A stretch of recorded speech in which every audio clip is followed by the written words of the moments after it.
Welcome to this episode of the Million Dollar Mastermind. I'm Larry Weidel, and before we get started, if you want to know exactly how to win again and again, go to weidelonwinning.com/webinar now to watch something I've put together for you. Now let's get going into this episode of Million Dollar Mastermind. I'm here with Terri Rockovich, and we're talking about JINX. She's a co-founder, CEO of a new premium dog food company that is spreading like wildfire. And you need to know about it if you are a pet lover. And I've been talking with Terri and learning all kind of new terms like passionate pet parent. So Terri, welcome to another episode. Thank you so much for having me. And, let's talk about it again. I want to pursue your launch where I think it's, for a lot of people, it's people fail at the launch. Like a launch is like when a baby's born, the first 14 days are the highest mortality because the immune system is kicking in and they're so vulnerable, and they can't, it takes a while for the body to get stabilized and everything like that. But after 14 days, the mortality rates kind of stabilize and everything. But you have to be careful. And like companies, most of them don't last through the first 2 years. It's like a 93% mortality. And a lot of it has to do, like when I wrote my book, Serial Winner, I have a thing where, the first thing is decide, you go through and really lock in on an idea or something you're passionate about in that you really want to do, that gets your own motor running. But then when you launch with a bang. Don't do. I hate the idea of just do it because it sounds like it's, anybody can do it, just do it. No, overdo it. You've got to attack right out of the box, because the faster you can make, it's hard to get any kind of traction early on, but the faster you can blitzkrieg your way through those initial rejections, really, and adjustments that you have to make to start getting some yeses, and then to compound those, the quicker you can get, making real progress towards your goal. And so you guys what you did right, among the many things you did right, was know that you had to go on full all-out attack to get this message to the masses if you were going to get your funding. And if you couldn't get that done, you're not going to be able to do the rest of it. So, my compliments to you on that. And, I think there's a huge lesson from everyone to learn. You got to make this thing happen. It's like you can't take a match out of the box and hold it up against the sandpaper there on the side, and then it's just going to light itself. You got to strike the match.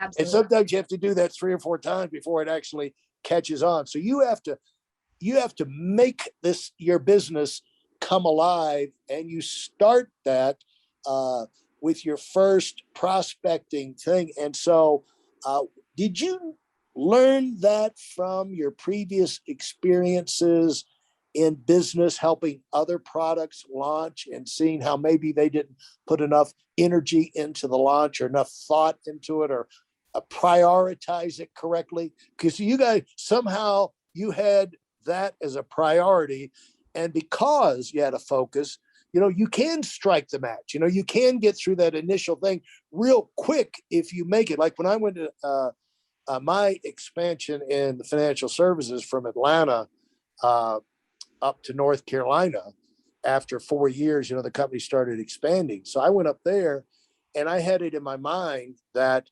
I did not know how many, what my startup was going to be. but a number of appointments to start to get an organization in place and enough, to get traction. And so I knew it was going to be a big number. So I had in my mind that I've got to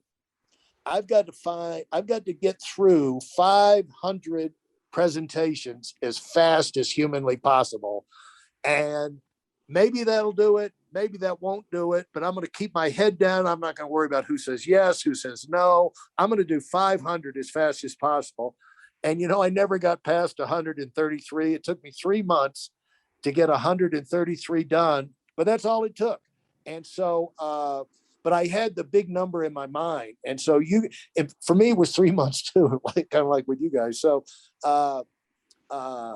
talk about how you had that in your mind and how you made that happen and got through and supported each other as you're hearing no's and like you say, you have to fight for even an audience with these people. Like sometimes I had a thing like, can I just get an appointment with somebody, much less, so go ahead, talk about that. Totally. So I have seen a lot of brands or products or collections fail at launch for a variety of reasons. So I think once you see or experience so many failures, you start to arrive at a place where you feel like you've got enough experience to assemble your own strategies to be successful. And then furthermore, I think just through the fundraising process, I'm someone who personally and professionally is really incentivized by building. And I'm not scared of failure. And no is not a discouraging word for me. It's just like, no, but why? And a lot of really great constructive feedback usually, can be unpacked from the but why part of that conversation. And so the no's were really energizing and motivating for me personally. I was the co-founder that was primarily responsible for fundraising for the business. And so, I would say to your point, it's a numbers game, and it's a bit serendipitous in terms of hosting the same conversation or mostly the same conversation with, a variety of different investors, getting that feedback, using it to inform conversations moving forward, and then having the conversation with the right person at the right time. I think for me, it just so happened that the lead investor that we identified was a collection of people who were dog owners. And so we spent the first 15 minutes sharing photos of our dogs and videos of our dogs on our phones. And I think once you're able to warm up a room like that, it makes everyone more comfortable. And I think, again, like that energy behind what we're building and the intention that really is articulated through creating a superior product in a mass market is really kind of contagious. And I think that we knew we found our lead investor in that conversation. And of course, you go through the diligence process, but it felt really right in moment and post moment, which I think was a really good signal to us that not only did we have an investable idea and team, but then we also, found people who happen to be investors, but were also consumers. And through that journey, we received a ton of feedback, a ton of motivating energy, and then obviously the financing that really got the project off the ground. Hey, listen, there's a lot of information online, but there aren't a lot of people who've actually done something. In my case, I've actually built a successful business that's accrued over $5 billion in assets under management and has done well even during trying times. Now, if you want to know exactly how I've done this, go to whitelmwinning.com/webinar now. I've compressed a decade of learning into 5 short weeks just for those of you who want to give yourself an incredible advantage and are tired of waiting and watching others move up. And so what kind of things, what would your day be like? Like, let's just talk of the first launch of your 90 days, because this is really where, the most scary or the most biggest unknowns. You don't even know how your message is going to resonate out there. And so you had lists of names of people to contact. But the funny thing is that if you look at some of the biggest hedge funds out there, many of them, most of them, were started by guys who were super successful at other hedge funds, kind of like, they got their training, inside. And then they had their own clients, like they had network, they had friends, they had clients and work with, but under the other company. And every one of these guys thought when they went independent, oh, my clients will just follow me and, no problem. And I know plenty of people, if just 1% comes, I'm good. And they went out there and found like nobody followed them. Mhm. They had to get out there and just go dig, dig, dig and be creative and shake the trees to kind of get a whole new thing. And it's kind of like comedians like Jerry Seinfeld, when he got through with his TV show, he knew he couldn't go back and use the same routines and jokes that he had before that. So he took a whole year, after he recovered and rested, he got bored and wanted to get back in. He started at the bottom, and he said he spent a whole over a year of going late at night, just walking up on stage at these clubs and to try and cobble together 5 minutes at a time, a 45-minute set. And then he said, okay, now I'm ready to go start doing these shows again. But, he knew the effort it was going to take for him to get together a whole new batch of material. And that's like when you go out, you need a whole new batch of clients and to start your company. And it's better if maybe you'll get lucky and maybe you'll have some people will trail you and follow you, but it's better if you operate off the assumption that I've got to get a whole bunch of brand new people and convince them, build my credibility with them uh, if I'm going to do this thing. And if you've got that attitude, you're not resentful. Like you say, when failure comes, it tells you adjustments you need to make. But you're not going to make those adjustments if you didn't have the right attitude. And you guys obviously had the right attitude. What were some of those first adjustments you made right out of the box? So from pitch through execution, we never had a perfect idea. So pre-product, the marketplace opportunity was clear, but how we started to accommodate a customer cohort or segment within the pet population, pet parent population, was something that we figured out over time as we uncovered new research, as we started to collect real data points in terms of customer surveys and customer conversion data.